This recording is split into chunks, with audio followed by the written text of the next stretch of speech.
اب اس میں سب سے پہلی ہدایت جو دی جا رہی ہے یہ سورہ عنکبوت کا 5واں رکوع ہے جو یہاں سے شروع ہوتا ہے اور 21واں پارہ یہاں سے شروع ہوتا ہے، اس لیے آپ کو بعد میں جا کر مصحف میں تلاش کرنے میں بڑی آسانی ہوگی۔ اتل ما اوحی الیک من الکتاب واقم الصلاۃ ان الصلاۃ تنہی عن الفحشاء والمنکر ولذکر اللہ اکبر واللہ یعلم ما تصنعون۔ تلاوت کیا کرو اس کی جو کچھ کہ وحی کیا گیا ہے تمہاری طرف کتاب میں سے۔ ایک بات یہ میں نے پہلے بھی عرض کی ہے، آپ پھر نوٹ کر لیجئے آج کہ مکی صورتوں میں بالعموم خطاب جو ہے حضور سے ہوتا ہے واحد کے صیغے سے، اتلو واحد کا صیغہ ہے، یہاں گویا کہ مخاطب کون ہے؟ محمد الرسول اللہ صلی اللہ علیہ وسلم۔ لیکن یہ خطاب صرف حضور سے نہیں ہے، بات جو کہی جا رہی ہے وہ پوری امت کے لیے ہے، بلکہ اصلاً امت کے لیے ہے۔ حضور کو نمائندے کی حیثیت سے خطاب کیا جا رہا ہے، امت کے نمائندے کی حیثیت سے۔ اتل ما اوحی الیک من الکتاب، تلاوت کیا کرو جو کچھ کے نازل کیا گیا ہے آپ پر اے محمد صلی اللہ علیہ وسلم کتاب میں سے۔ اب یہ الکتاب نوٹ کیجئے، الکتاب کا لفظ ایک تو قرآن مجید میں آتا ہے تمام کتابوں کے لیے، تورات، انجیل، زبور، صحف ابراہیم اور قرآن، ان سب کو جمع کیجئے تو یہ الکتاب بن جائے گی، اس لیے کہ یہ گویا کہ ان سب کو اپنے دامن میں سمیٹ لے گی۔ اس اعتبار سے قرآن کیا ہے؟ من الکتاب، اس الکتاب کا یہ ایک جز ہے، مہیمن ہے، آخری ایڈیشن کہہ لیجئے اس الکتاب کا، وہ قرآن ہے۔ لیکن یہاں ایک اور پہلو سے بھی من الکتاب اس معنی میں کہ ابھی تو 5واں برس ہے نا، یہ میں عرض کر چکا ہوں کہ سن 5 میں نازل ہوئی ہے، سن 5 نبوی ہجری نہیں، سن 5 نبوی، ہجرت سے 7 سال پہلے یہ سورہ مبارکہ نازل ہو رہی ہے، یعنی حضور پر ابھی وحی کا آغاز ہوئے کل 5 برس ہوئے ہیں۔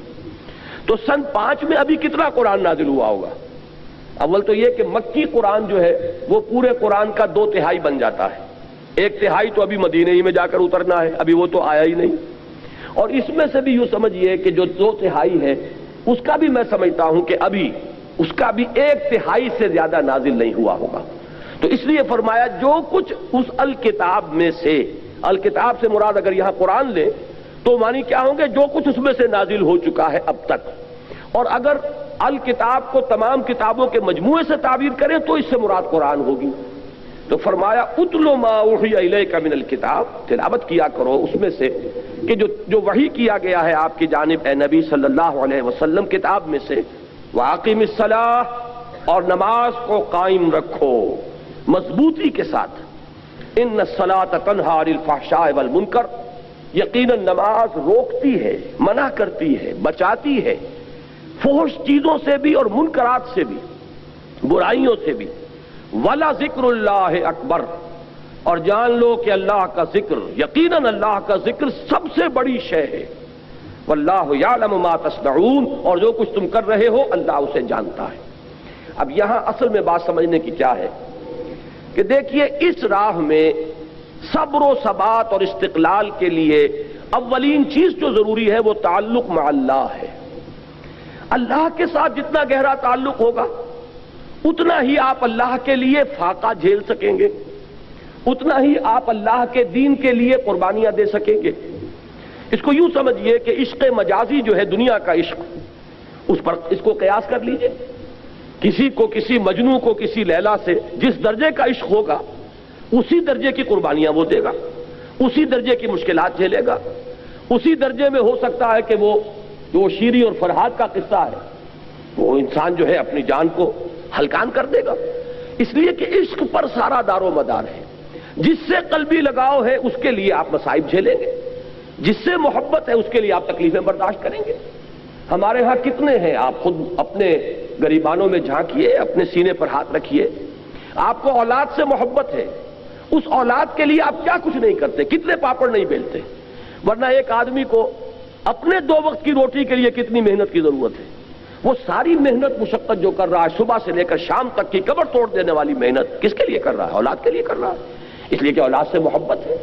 اور آپ کو ایسے لوگ مل جائیں گے جو گویا کہ کلیتاً اپنے وجود کو اولاد کی شخصیت میں گم کر دیتے، اس لیے کہ ان کا کوئی اور ہائر آئیڈیل زندگی میں ہے ہی نہیں، ان کا جینا مرنا، ان صلاتی و نسکی و محیای و مماتی للاولاد، ان کی نماز، ان کی قربانی، ان کا جینا، ان کا مرنا، ان کی بھاگ دوڑ، ان کی سعی و جو سب کی سب اولاد کے لیے. تو جس سے تعلق خاطر ہوگا، جس سے محبت ہوگی، اسی کے لیے آپ قربانی کریں گے، اسی لیے آپ محنتیں کریں گے. اب ظاہر بات ہے کہ دین کے لیے قربانی، دین کے لیے محنت، دین کے لیے ایثار، دین کے لیے جد و جہد، دین کے لیے دنیا کا نقصان برداشت کرنا تبھی ممکن ہوگا جبکہ اللہ سے محبت ہو، اللہ سے آپ کا تعلق مضبوطی کے ساتھ قائم. یہ اللہ کے ساتھ تعلق کو مضبوطی سے قائم رکھنے کے لیے دو چیزیں بتائی گئی، بلکہ پہلے ایک چیز سمجھ لیجئے، وہ ہے ذکر، اللہ کی یاد. یہ ذکر جو ہے یہ ہے کہ جو آپ کا تعلق اللہ سے بڑھاتا ہے، اس سے اس کے ساتھ تعلق جو ہے وہ استوار ہوتا ہے، تازہ رہتا ہے. اگر کہیں اس کے اوپر گرد و غبار آ جائے دنیا کی مصروفیات اور مشغولیتوں کی وجہ سے، دنیا کے صدموں کی وجہ سے، دنیا کی مصیبتوں کی وجہ سے، تو جب اللہ کو آپ یاد کرتے ہیں تو وہ ایسے ہے جیسے کہ پھر آپ نے وہ گرد و غبار جھٹک دیا اور آپ کے دل کے اندر پھر اللہ کی محبت جو ہے وہ اثر نو جاگزیں ہو گئی، وہ پھر اس کے اندر سے چمک اٹھی. یہ ذکر ہے اصل میں کہ جو بندہ مومن کا سب سے بڑا ہتھیار ہے. اس کو سب سے زیادہ قوت عطا کرنے والی چیز اللہ کا ذکر ہے. لیکن ذکر کے بارے میں اب چند چیزیں میں عرض کروں گا، اس سے پہلے یہ مضامین کبھی نہیں آئے ہیں ان محفلوں میں، ذرا توجہ سے اس کو سنیے. ہمارے ہاں ذکر کے بارے میں بڑے مغالطے ہیں، اس لیے کہ سب سے پہلا مغالطہ تو یہ ہے کہ ذکر اور ذریعہ ذکر ان دونوں چیزوں کو گڈمڈ کر دیا گیا ہے. ذکر اور ہے، ذریعہ ذکر اور ہے. ذکر کیا ہے؟ استحضار اللہ فی القلب. ذکر اصل میں ہے اللہ کو دل میں موجود رکھنا، اللہ کو دل میں یہاں اس کی یاد یا اس کی محبت یا اس کے ساتھ لگاؤ اور تعلق کو قائم رکھنا. استحضار اللہ فی القلب. اب جس چیز کو ہم ذکر کہتے ہیں وہ ذریعہ ذکر ہے. میں بیٹھ کر اگر کہہ رہا ہوں سبحان اللہ سبحان اللہ سبحان اللہ سبحان اللہ، یہ ذریعہ ذکر ہے، ذکر نہیں ہے. اب اگر یہ آپ سبحان اللہ کی تسبیح تو کر رہے ہیں لیکن دماغ آپ کا چکر لگا رہا ہے اپنے کاروبار میں، آپ نے کوئی پرابلم تھا، دکان سے اٹھ کر آئے ہیں اور ذہن آپ کا اسی پرابلم کو حل کرنے میں لگا ہوا ہے، تو چاہے تسبیح آپ نے پوری کر لی تو ذکر کا یہ ذریعہ تو آپ نے اختیار کیا، ذکر آپ کو حاصل نہیں ہوا. اسی طریقے سے نماز کیا ہے؟ ذریعہ ذکر ہے. سورہ طٰہٰ کی بڑی پیاری آیت ہے وہ، اور وہ ابتدائی وحیوں میں سے ہے جو بلکہ پہلی وحی جو حضرت موسیٰ علیہ السلام پر ہوئی، اس میں الفاظ آتے اقم الصلاۃ لذکری، نماز کو قائم کرو میری یاد کے لیے. مقصود کیا ہے؟ ذکر، استحضار اللہ فی القلب. اس کا ایک ذریعہ یہ نماز ہے کہ آپ اپنے دھندوں میں لگے ہوئے تھے، اذان کی آواز آئی فوراً اٹھے، وضو کیا، آپ مسجد کی طرف چل پڑے، وہاں گئے، آپ کھڑے ہوئے نماز میں اور آپ نے سورہ فاتحہ جو یوں سمجھیے کہ پورے قرآن مجید کا لب لباب ہے، اس کا نچوڑ ہے، اس کا خلاصہ ہے، اس کو آپ نے ہر رکعت کے اندر پڑھا یا سنا. اگر آپ امام کے ساتھ ہیں، امام قرات کر رہا ہے، آپ سن رہے ہیں. اگر آپ علیحدہ پڑھ رہے ہیں تو آپ خود پڑھ رہے ہیں، تو آپ نے پڑھا یا سنا، اور اس کا نتیجہ کیا نکلا کہ تازہ ہو گیا وہ آپ کا تعلق اللہ کے ساتھ. جو گرد و غبار آ گیا تھا، یہ 4 گھنٹے 6 گھنٹے آپ دکان پر بیٹھے رہے، صبح 8 بجے آ گئے، دن کے 1 بجے تک نہ معلوم کتنے گاہک آئے، کیا کیا گفتگویں ہوئی. اب یہ جو آپ کے شعور کے اوپر ایک گردہ پڑ گیا، اللہ کے ساتھ تعلق کے اندر کچھ کمزوری واقع ہوئی ہے، اس کو تازہ کرنا. مجھے حفیظ جالندری کا یہ شعر بہت پسند ہے، بڑا پیارا شعر ہے. ایسا نقشہ کھینچا ہے کہ سرکشی نے کر دیے دھندلے نقوش بندگی، آؤ سجدے میں گریں لوح جبیں تازہ کریں. یہ لوح جبیں پر ہمارا لکھا ہوا نا کہ ہم بندے ہیں اللہ کے، ہم آقا نہیں ہیں، ہم اپنے وجود کے مختار اور مالک نہیں ہے کہ جو چاہے کریں. ہم تو ہمارا آقا وہ ہے، ہم اس کے بندے ہیں. لیکن ہوتا کیا ہے، میں تو یہاں عرض کر رہا ہوں کہ خارجی اثرات جو ہیں کہ آپ کاروبار میں لگے رہے، کسی اور دھندے میں لگے رہے، ڈاکٹر ہے مریضوں کو دیکھ رہا ہے، کوئی بچہ چیخ رہا ہے چلا رہا ہے، کوئی عورت جو ہے وہ اپنے بچے کو چپ کرا رہا ہے، یہ کلینک کے اندر ایک طوفان مچا ہوا ہے. اب یہ 5 گھنٹے جو اس کیفیت میں گزرے ہیں اور اس سے ذرا اس تعلق میں اللہ کے اندر کمی آئی، اب آؤ کہ اس کو تازہ کر لیں. یہاں حفیظ نے بلکہ دوسری بات کی طرف توجہ دلائی ہے. خود ہمارے اندر سے جو ابال اٹھتا رہتا ہے نفسانیت کا اور اپنے تکبر کا، اور شیطان جو پھونکے مارتا رہتا ہے ہمارے دل میں تو اس سے بھی وہ بندگی کا نقش جو ہے وہ مدھم پڑ جاتا ہے. تو خارجی اثرات ہوں یا داخلی اثرات ہوں، ان سے اگر وہ عہد بندگی جو ہے، جو ہماری پیشانی پر نقش تھا، وہ کچھ مدھم پڑ گیا، تو آؤ کہ سجدے میں گرے، تاکہ ہماری جبین جب زمین پر ٹکے اللہ کے سامنے تو ہمارا وہ گرد و غبار اوپر سے ہٹ جائے اور اللہ کی بندگی کا وہ نقش تازہ ہو جائے. تو سرکشی نے کر دیے دھندلے نقوش بندگی، آؤ سجدے میں گرے، لوح جبین تازہ کریں. تو نماز بھی ذکر کا ذریعہ ہے. آپ نے بات سمجھ لی؟ اب اگر ایک شخص نماز ادا کر رہا ہے، فرض کیجئے کہ اس نے 17 رکعتیں جو ہے وہ عشاء کی پڑھ لی، پوری 17 گن کر 4 پہلی سنتیں بھی، پھر 4 فرض بھی باجماعت ادا کیے، پھر 2 سنتیں، نفل، وتر، پھر نفل، سب کر لیے. لیکن دماغ کبھی کسی وادی میں، فی کل وادی یہی مون، کہیں کسی خیال میں، کہیں کسی چکر میں، وہ آپ کو اگر حضور قلب حاصل نہیں ہوا تو ذکر حاصل نہیں ہوا. اس کے یہ معنی نہیں کہ نماز بیکار گئی. یہ ہے بالکل منکرین سنت اور منکرین حدیث اس انتہا تک بات کو لے جاتے ہیں. آپ کی نماز ضائع نہیں جائے گی، اس لیے کہ آپ نے جو یہ مشقت جھیلی ہے، عشاء کی نماز ہے، اس وقت تو آپ کا جسم تھکا ہوا تھا، جسم جو اندر سے تقاضا کر رہا تھا کہ جاؤ لیٹ جاؤ، آرام کرو. یا ممکن ہے کہ یہ تقاضا ہو رہا ہو کہ آج فلاں ڈرامہ آ رہا ہے ٹیلی ویژن پہ، چلو بیٹھو اس کو دیکھو. اس وقت اگر آپ ان تمام چیزوں سے منہ موڑ کر آئے، مسجد میں آپ نے حاضری دی، 17 رکعتیں آپ نے ادا کی، اللہ ظالم نہیں ہے کہ آپ کی اس مشقت کو وہ ان ریوارڈڈ رہنے دے. اس کی اجرت ملے گی، اس کا اجر ملے گا، اس کا ثواب ملے گا. آپ نے فرض سمجھا تو آئے نا، اللہ تعالیٰ کی طرف کے جناب میں آپ نے اپنے ایمان کا ایک ثبوت تو فراہم کیا نا، کہ میں نے سمجھا ہے کہ یہ نماز فرض ہے، لہذا میں یہاں حاضر ہوا. اس لیے یہ نہ سمجھیے کہ یہ نماز ضائع جائے گی، ضائع نہیں جائے گی. فرض ادا ہو گیا، اس کا اجر و ثواب آپ کو ملے گا. لیکن یہ کہ جو اصل مقصد ہے وہ حاصل نہیں ہوگا، وہ ذکر جو اس کا اصل مقصد تھا وہ حاصل نہیں ہوگا اگر حضور قلب نہیں ہے. اگر آپ نے یہ محسوس نہیں کیا، جیسے کہ حضور نے فرمایا صلی اللہ علیہ وسلم کہ جب نماز میں سجدہ کے لیے جب پیشانی زمین پر ٹکاؤ تو یوں محسوس کرو کہ گویا کہ تم نے اپنے رب کے قدموں پہ سر رکھ دیا ہے. اب یہ کیفیت اگر کسی کو حاصل ہو رہی ہو، جب وہ کھڑا ہو اللہ کے حضور میں تو ایسے کھڑا ہو کہ جیسے واقعتاً اللہ مجھے دیکھ رہا ہے، کم سے کم اس درجے کا استحضار حاصل ہو جائے کہ میں اللہ کے حضور میں اس وقت حاضر ہوں. جیسے حضور نے فرمایا اذا قمت للصلاة فصل صلاة المودع، جب نماز پڑھنے کھڑے ہو تو یہ سمجھ کر پڑھو کہ شاید یہ زندگی کی آخری نماز ہو، پھر شاید نماز کی نوبت نہ آئے. کیا پتا ہے کس کے پاس گارنٹی ہے کہ عشاء کی نماز پڑھ کر آپ نکلیں یا فجر کی نماز پڑھ کر آپ مسجد سے نکلیں اور کوئی تیز رفتار گاڑی آپ کو رونتی ہوئی کچلتی ہوئی چلی جائے اور واپس جو ہے وہ آپ کی لاش پہنچے گھر، آپ زندہ سالم نہ پہنچ سکے. تو ہر نماز سے پہلے اگر انسان یہ محسوس کرے، جیسے کہ حضور نے فرمایا، کس قدر یہ پریکٹیکل ایک سائیکولوجیکل نفسیاتی جو ہے تعلیم ہے کہ جب بھی نماز پڑھنے کھڑے ہو تو یہ سمجھ کر پڑھو کہ شاید یہ زندگی کی آخری نماز ہے اور عین ممکن ہے کہ اس کے بعد نماز کا وقت نہ آئے. تو یہ کیفیات آپ سوچئے کہ اگر حاصل ہو نماز میں تو پھر وہ نماز کیا ہوگی؟ وہ نماز وہ ہوگی جسے حضور نے فرمایا کہ الصلاۃ معراج المومنین، یہ نماز اہل ایمان کے حق میں معراج کے درجے میں ہے. اس میں ہم کلام ہوتے ہیں آپ اللہ سے، جیسے کہ حضور ہم کلام ہوئے معراج میں اللہ تعالیٰ کے ساتھ. تو یہ نماز کا ذریعہ ہے. اب میں ایک بات کہہ رہا ہوں تیسرے نمبر پر، یہ سبحان اللہ سبحان اللہ سبحان اللہ یہ بھی ذکر کا ذریعہ ہے. نماز پڑھتے ہیں آپ، یہ بھی ذکر کا ذریعہ ہے. البتہ ایک چیز وہ ہے کہ جو مجسم ذکر ہے، ذکر کا ذریعہ نہیں، ذکر مجسم ذکر. قرآن مجید نے الذکر کا لفظ کس کے لیے استعمال کیا؟ اہل علم بھی موجود ہیں. یہ آیت آپ نے بارہا سنی ہوگی کہ انا نحن نزلنا الذکر وانا لہ لحافظون، ہم نے ہی اس الذکر کو نازل کیا ہے.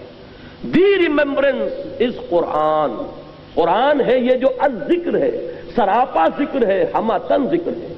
لہذا ذکر جو ہے، اب میں نے جہاں سے عام طور پر ذکر کا اطلاق ہوتا تھا اس سے میں ریورس آرڈر میں لے کر آیا کہ یہ تو معلوم ہے کہ سبحان اللہ کی تسبیح کرنا یہ ذکر ہے، لیکن نماز کے بارے میں شاید یہ سامنے نہ ہو کہ یہ ذکر کا جامع ترین ذریعہ ہے. اور اس سے آگے یہ چیز ذہنوں سے اوجھل ہو چکی ہے کہ کل ذکر، ہماتن ذکر، مجسم ذکر، سرتاپا ذکر وہ قرآن مجید ہے. اب اس آیت میں آپ دیکھیے وہ اس آرڈر میں بات آئی، اتل ما اوحی الیک من الکتاب. سب سے پہلے جو سب سے اہم حصہ ہے ذکر کا، اس سے یہاں بات شروع کی گئی. قرآن کی تلاوت سے بڑا ذکر اور کوئی نہیں. قرآن کی تلاوت دعا کے بارے میں فرمایا گیا ہے کہ الدعاء مخ العبادہ، الدعاء هو العبادہ، دعا جو ہے وہ عبادت کا جوہر ہے، نچوڑ ہے۔ لیکن حضور نے فرمایا کہ جس شخص کو قرآن مجید کی تلاوت نے دعا سے روکے رکھا، اس شخص کو اللہ تعالیٰ دعا کرنے والوں سے بہت زیادہ عطا فرمائے گا۔ یعنی اسے دعا نہیں بلکہ وہ قرآن مجید ہی کی تلاوت میں لگا ہوا ہے، دعا کی طرف توجہ نہیں ہوئی۔ اب جو مانگنے والے ہیں، دعا کرنے والے ہیں، جو کچھ اللہ تعالیٰ انہیں عطا فرمائے گا ان سے کہیں بڑھ کر انہیں دے گا کہ جو مشغول رہے تلاوت قرآن میں۔ تو سب سے بڑا ذکر قرآن ہے، جو مجسم ذکر ہے، جس کے لیے بطور علم یہ لفظ آیا ہے الذکر، یہ گویا کہ پراپر ناؤن ہے اس کے لیے، الذکر، انا نحن نزلنا الذکر وانا لہ لحافظون وانزلنا الیک الذکر لتبین للناس ما نزل الیہم۔ اے نبی، یہ الذکر ہم نے آپ کی طرف اس لیے نازل کیا کہ جو چیز ہم نے لوگوں کے لیے اتاری ہے اس کو آپ ان پر واضح کریں، اس کی تبیین فرمائیں، اس کی توضیح فرمائیں، اپنے قول سے، اپنے عمل سے اس کی وضاحت کریں۔ وہاں بھی لفظ الذکر آیا قرآن کے لیے، اور یہ متعدد آیات اور بھی، لیکن اب وقت نہیں ہے کہ میں ان سب کو کوٹ کروں۔ تو اب ذکر کو یوں سمجھیے، آج اس موضوع پر پورے طور پر اس کا احاطہ کر کے اٹھیے۔ ایک بات تو ہمیں یہاں سے معلوم ہو گئی کہ وَلَا ذِكْرُ اللَّهِ اکبر، یقیناً اللہ کا ذکر سب سے بڑی شے ہے، بہت بڑی شے نہیں، اکبر ہے افعل التفضیل، سب سے بڑی شے۔ اس راہ میں صبر کے لیے، اس راہ میں استقامت کے لیے، اس راہ میں پامردی کے لیے، اللہ کے دین کے لیے ایثار اور قربانی کرے انسان، اور دل پشمردہ نہ ہو بلکہ اور خوشی ہو، اور اس کے اندر جو ہے اس کے دل کی کلی کھلتی چلی جائے کہ اللہ کی راہ میں یہ تکلیف بھی آئی، زہ نصیب کہ اللہ نے ہمیں اس قابل سمجھا کہ ہمیں اپنی راہ کی اس تکلیف کے لیے منتخب کر لیا، اللہ کی راہ میں مجھے یہ جلا کٹا فقرہ بھی سننا پڑا، زہ نصیب کہ اللہ تعالیٰ نے ہمیں اس قابل سمجھا کہ نبی اکرم صلی اللہ علیہ وسلم کو اگر جلے کٹی باتیں سننی پڑیں تو ہمیں بھی اس کا کوئی عکس، اس کا کوئی حصہ ہمیں بھی نصیب ہو گیا۔ تو بجائے اس کے کہ اس سے دل پشمردہ ہو، دل کی کلی کھلے، وہ ہے وَلَا ذِكْرُ اللَّهِ اکبر۔ تو اس میں سب سے بڑی چیز کہ جس سے انسان کو مدد ملے گی وہ اللہ کا ذکر ہے۔ لیکن اللہ کے ذکر کے بارے میں جو باتیں میں نے عرض کی، نمبر ایک یہ کہ ذکر علیحدہ ہے، ذریعہ ذکر علیحدہ ہے۔ ذکر ہے استحضار اللہ فی القلب، اس کے لیے جو ذرائع اختیار کیے جائیں گے۔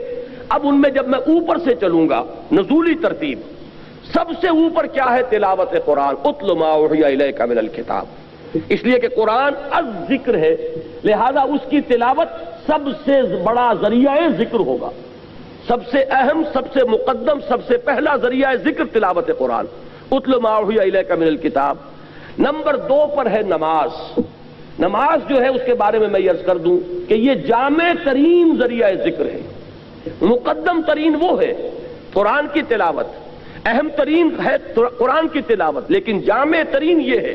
وہ کس لیے کہہ رہا ہوں؟ اس میں دیکھیے 4 چیزیں جمع کر دی گئی ہیں۔ نمبر 1، اس میں ذکر قولی بھی ہے، ذکر عملی بھی ہے۔ آپ پڑھ بھی رہے ہیں سورہ فاتحہ، زبان سے بھی کہہ رہے ہیں سبحان ربی العظیم، زبان سے بھی کہہ رہے ہیں اللہ اکبر، اور رکوع میں بھی جا رہے ہیں۔ اللہ اکبر کہہ کے جب آپ گئے رکوع میں تو آپ نے اپنے وجود سے بھی ذکر کیا، اپنے وجود سے بھی گویا کہ ظاہر کیا کہ آپ اللہ کی بڑائی کے قائل ہیں کہ آپ اس کے سامنے رکوع میں آ گئے۔ پھر آپ جب سجدے میں گرے ہیں تو گویا کہ آپ نے اپنے پورے وجود سے ظاہر کیا کہ آپ کے ذہن میں، آپ کے قلب پر اللہ کی عظمت کا نقش اتنا گہرا ہے کہ آپ نے اپنی پیشانی اس کے قدموں پر رکھ دی۔ معلوم یہ ہوا کہ یہ ذکر قولی بھی ہے اور ذکر عملی بھی شامل ہے۔ جیسے سائنس کی تعلیم ہوتی ہے، کلاس روم میں لیکچر ہوتے ہیں اور پھر جا کر لیبارٹری میں ایکسپیریمنٹیشن ہوتی ہے، یہ دونوں چیزیں جب جمع ہو جاتی ہیں تب وہ بات راسخ ہو جاتی ہے۔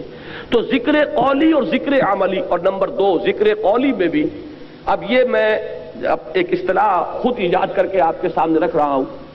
ایک ہے ایکٹیو ذکر اور ایک ہے پیسیو ذکر۔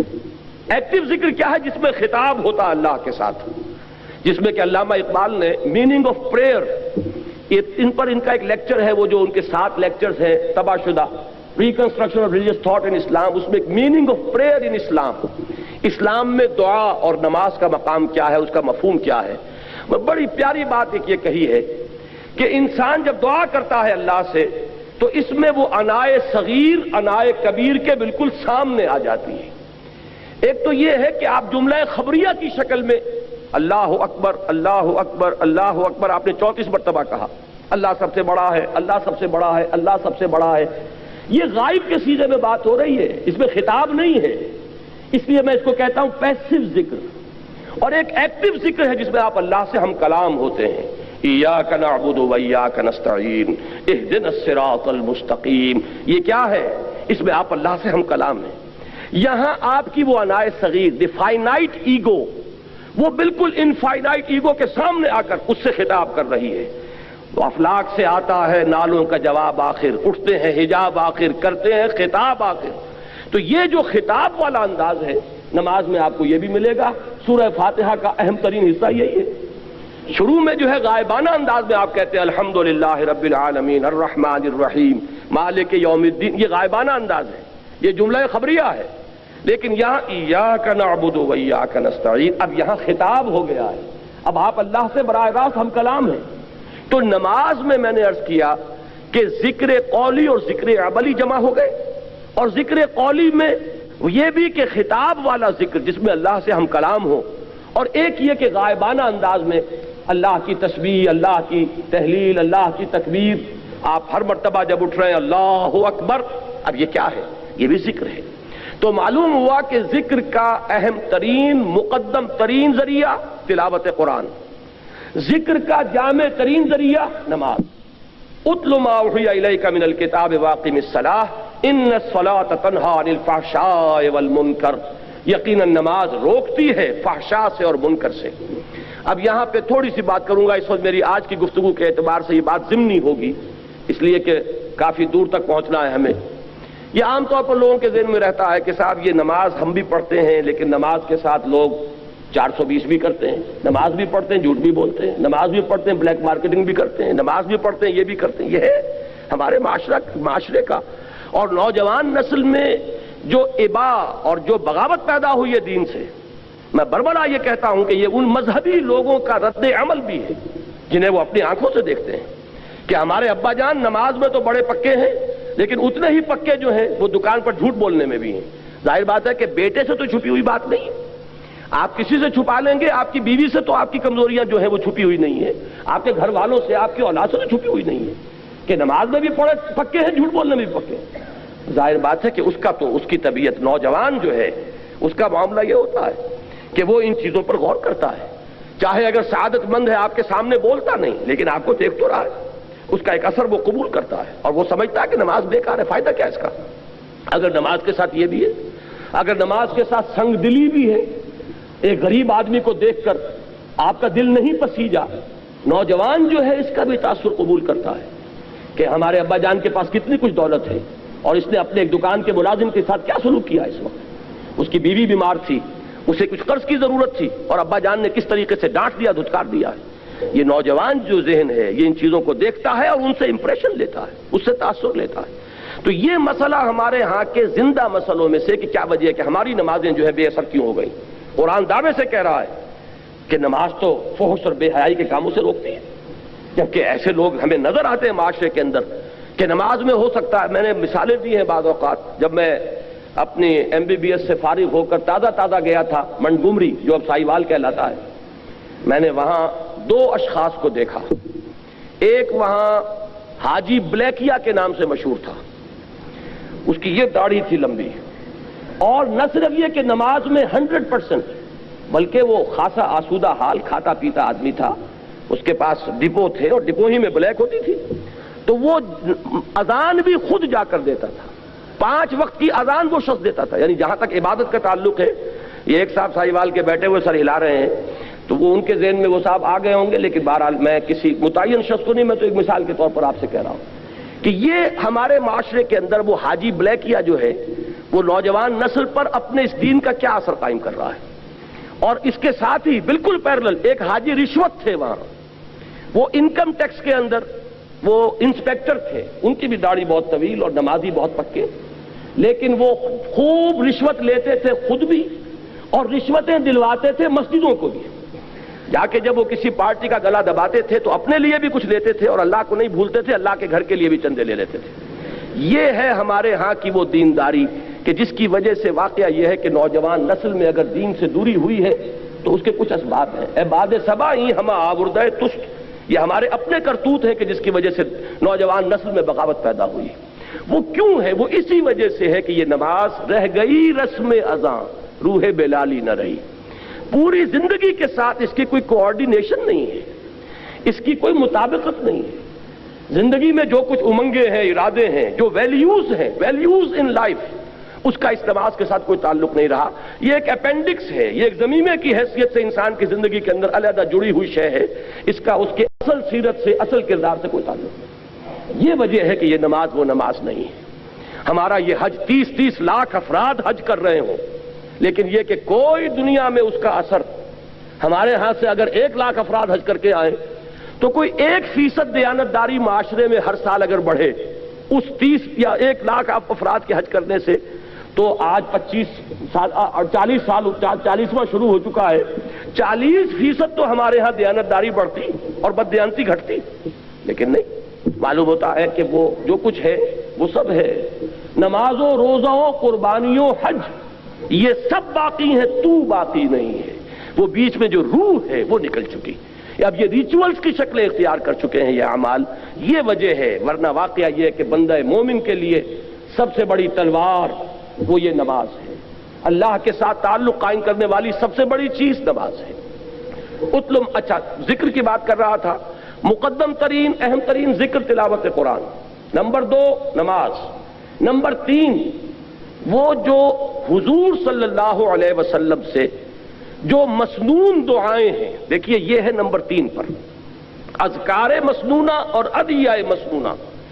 ان میں یہ ہے کہ کوئی ایڈیشنل ٹائم آپ کو نہیں لگتا. آپ اگر کار میں بیٹھ رہے ہیں، سواری پر سوار ہونے کی دعا ہے، اتر رہے ہیں اس کی دعا ہے، صبح اٹھے ہیں دعا ہے، آپ بیت الخلاء میں داخل ہو رہے ہیں دعا ہے، بیت الخلاء سے باہر نکلے ہیں دعا ہے، آپ پھر اب وضو کرنے بیٹھے ہیں، وضو کے بعد فارغ ہوئے، مسجد کے لیے نکلے گھر سے دعا ہے، مسجد میں داخل ہوئے دعا ہے. مسجد میں تو رہیں گے تو وہ تو ہے ہی نماز، وہ تو سراپا ذکر ہے. واپس آئیں گے پھر دعا ہے، گھر میں داخل ہوں گے پھر دعا ہے، بازار کے لیے نکلیں گے دعا ہے، واپس آئیں گے دعا ہے، سفر پر جائیں گے دعا ہے، واپس آئیں گے دعا ہے. یہاں تک کہ آخری بات عرض کر دیتا ہوں کہ آپ تعلق زن و شوق قائم کرتے ہیں تو بھی دعا ہے. کوئی عمل زندگی کا ایسا نہیں ہے جس کے لیے مسنون دعا نہ ہو. آئینہ دیکھتے ہیں تو دعا ہے، کپڑے بدلتے ہیں تو دعا ہے. یہ دعا جب انسان یاد کر کے مانگتا ہے تو اس سے ایک تیر میں 2 شکار ہوتے ہیں. کیا کہ ایک طرف تو دعا میں آپ کس سے خطاب کر رہے ہیں؟ اللہ سے. اور دوسرے یہ کہ الفاظ کون سے استعمال کیے جو منقول ہیں رسول اللہ سے صلی اللہ علیہ وسلم. تو گویا کہ 2 نسبتیں قائم ہو گئیں. نماز آپ نے اگر کھانا کھایا، الحمدللہ الذی اطعمنا وسقانا وجعلنا مسلمین. کس کا شکر؟ اللہ کا.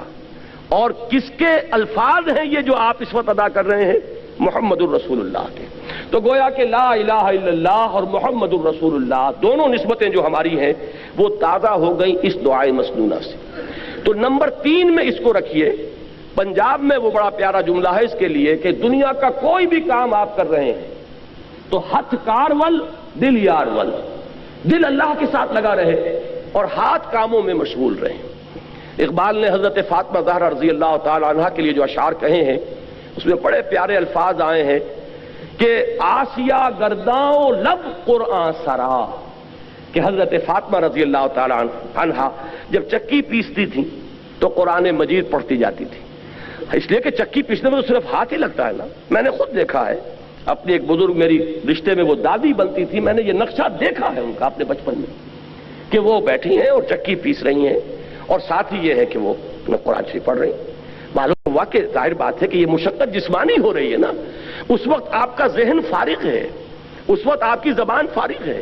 اگر اس وقت آپ تلاوت قرآن کر رہے ہوں تو گویا کہ آپ کا کوئی ایڈیشنل ٹائم نہیں لگا. وہ ہاتھ جو ہے چکی پیسنے میں مصروف ہے، لیکن آپ نے یہ ذکر الہی کی نعمت جو ہے اضافی طور پر حاصل کر لی. تو تیسرے نمبر پر، نمبر 1 قرآن، تلاوت قرآن، نمبر 2 اقامت صلاۃ، نمبر 3 اذکار مسنونہ اور ادعیہ معصورہ. وہ جو ذکر حضور نے بتایا، اب نماز کے بعد ہے یہ 33 بار سبحان اللہ، 33 بار الحمدللہ، 34 بار اللہ اکبر، یہ حضور کا بتایا ہوا ہے. تو ظاہر بات ہے حضور کے بتائے ہوئے اذکار ان کی بہت بڑی قدر و قیمت ہے، بڑی اہمیت ہے، اور وہ دعائیں کہ جو حضور سے منقول ہیں یہ ہے۔ اور چوتھے نمبر پر ہمارے جو یہ سلاسل ہیں، یہ چشتی سلسلہ ہے، یہ قادریہ سلسلہ ہے، انہوں نے اپنے اپنے زمانے میں لوگوں کی ذہنیتوں کو سامنے رکھ کر یہ جو اذکار جو انہوں نے مدون کیے ہیں کہ یہ سلسلہ ذکر ہے چشتیہ کا، یہ ذکر خفی ہے، یہ ذکر جلی ہے، یہ چوتھے نمبر پر لائیے، اس لیے کہ وہ لوگ بہت ماہر تھے نفسیات کے، اور انہوں نے اپنے زمانے میں اگر مفید سمجھ کر وہ طریقے مدون کیے ہیں تو ٹھیک ہے، مجھے ان سے اختلاف نہیں ہے، لیکن خدا کے لیے انہیں چوتھے نمبر پر رکھیے۔ اگر اس کو نمبر 1 پر لے آئے اور اصل ذکر آپ نے اسی کو سمجھا اور تینوں منزلیں جو ہے کود کے کراس کر گئے تو یہ اصل میں ریورس ہو جائے گا، سارا ریشو پروپورشن کا معاملہ غلط ہو جائے گا۔ نمبر 1 پر قرآن، نمبر 2 پر نماز، نمبر 3 پر اذکار مسنونہ اور ادعیہ معصورہ، اور نمبر 4 پر اذکار وہ کہ جو مختلف سلسلوں میں جو تصوف کے یا ذکر کے جو طریقے ہیں ان میں جو بھی تجویز کیے جائیں، اگر یہ ترتیب رہے گی تو انشاءاللہ تعالی اس کی تمام برکات جو ہیں صحیح طور پر ظاہر ہوگی۔ بہرحال یہاں اس پوری آیت کا جو نتیجہ نکلا وہ کیا ہے؟ جو شخص اللہ کے دین کے لیے جد و جہد میں، محنت میں، کشمکش میں مبتلا ہو، اس کو جان لینا چاہیے کہ اس میں صبر و ثبات کے لیے اصل چیز کیا ہے؟ اللہ کے ساتھ تعلق۔ اللہ کے تعلق کے لیے کیا چیز ہے؟ اللہ کا ذکر۔ اللہ کے ذکر کے لیے یہ 4 چیزیں ہیں: تلاوت قرآن، اقامت صلاۃ، ادعیہ معصورہ، اذکار مسنونہ، اور جو اس کے علاوہ ذکر آپ کسی سلسلے میں منسلک ہیں تو جو آپ کے مرشد نے، آپ کے جو بھی جن سے آپ نے سلسلہ تعلق قائم کیا، جو ذکر وہ بتائیں۔ اب آئیے اگلی